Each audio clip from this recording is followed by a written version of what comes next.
What's up, guys? We will take a closer look at how to take Sufficient IoT Hub today. The board contains ARM A7 core, but it is adequate for IoT applications. LoRa, Wi-Fi, Bluetooth, and network port and other communication features are then added to the board.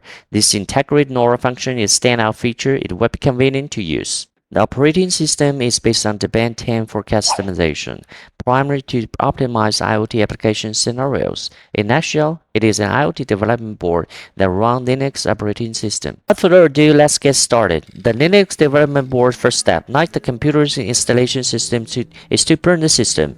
Its operating system is carried by TF card, which is inserted card reader. Detailed documentation is available on Haptics official web.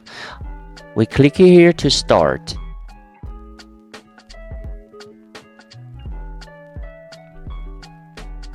From quick start, simply follow the instructions step by step.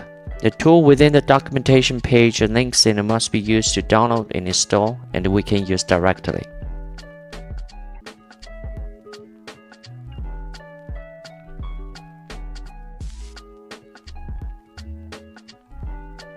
To begin, use the SD formatter to format the TF card.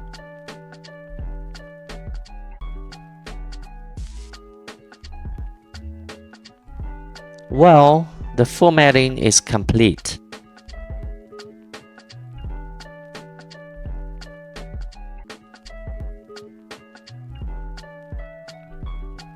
The next step is to use this disk imager tool to include the pre-downloaded firmware.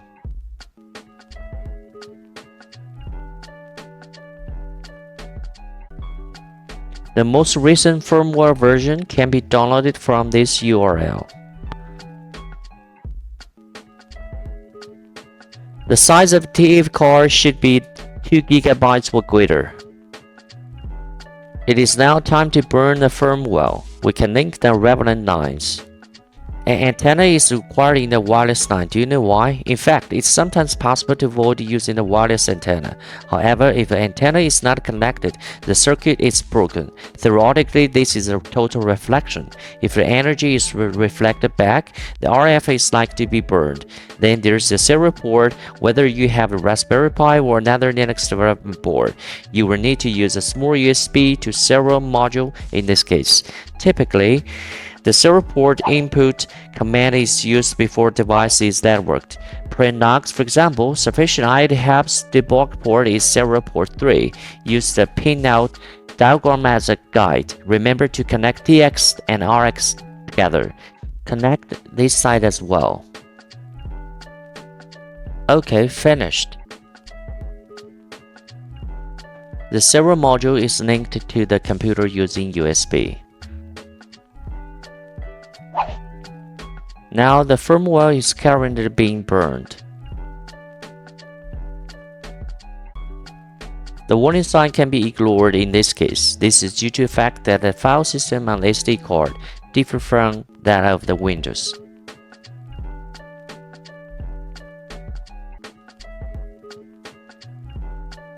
Check the device manager for the port number.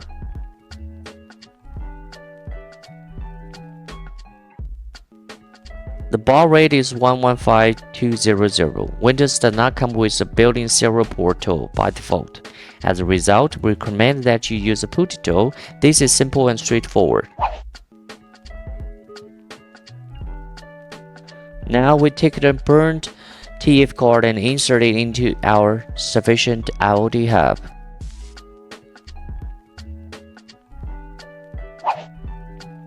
Turn it on. In the black box, there is an output. The system is beginning to boot up. This procedure takes some time.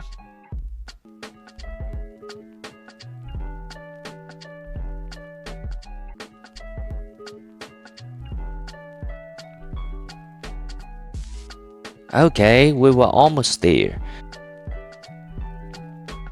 The system is now booting up. Log in using the root account 123456 is default password. Let's set up the Wi-Fi. See this page below. We choose to configure the automatic connect to Wi-Fi and boot for convenience.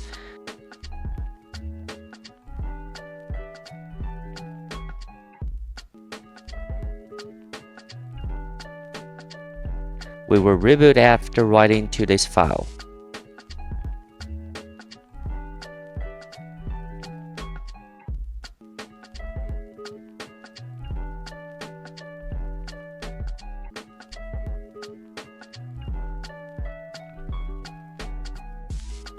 In fact, the Sufficient IoT Hub can be thought of as a mini computer that can function independently, but the difference between it and our regular computer is that it runs Linux operating system. It does not have a monitor, there are no keyboard or mouse peripherals, but it can run independently. Okay. Log in once more. Check to see if it's connected to Wi-Fi. Here's where you can get your IP address. Wi-Fi is now operational. We can now use SSH to connect to this development version so that we can get rid of the serial cable and make things a little easier. Some of our new friends may be unaware. In Windows, the right mouse button is used to paste. Oh no, this location is not connected. We locate it and stay sitting. Launch the network adapter and let's check what happened. This development version is not on the same name as the production version. You must change the level here. Before you establish the SSH connection, both devices must be on the same name. It is now completed. To this step, our serial port is now connected. We no longer require the serial connection at this time.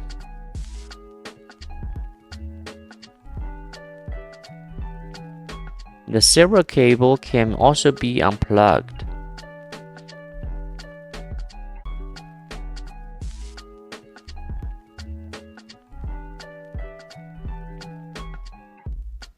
Let's play a little game out of it and use to play the Greatest Lake. This program is writing in language C and is relatively simple.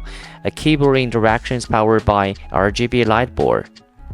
The logic of the Slate game is the main function. The code is already packed and available on GitHub. Let's duplicate it. In addition, Git has not yet been installed because this is a new burn-in system. Let's get started. GitHub is still a fantastic resource. Personally, I believe that the introduction of GitHub will be analogous to the introduction of the internet browser or something similar. It is a watershed moment for the internet.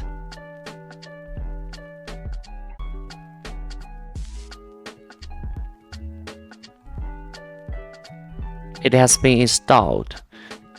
We clone the Greatest Lake code in this board here.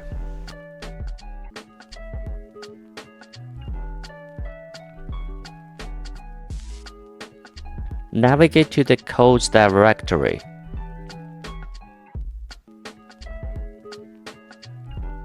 To use this RGB light board, simply plug it in.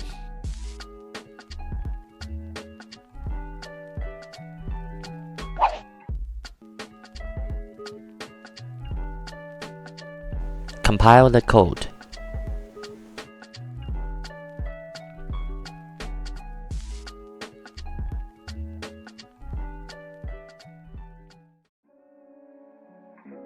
Now you guys can see, let us now try to play. Now control the direction with the WASD. Now press to speed up.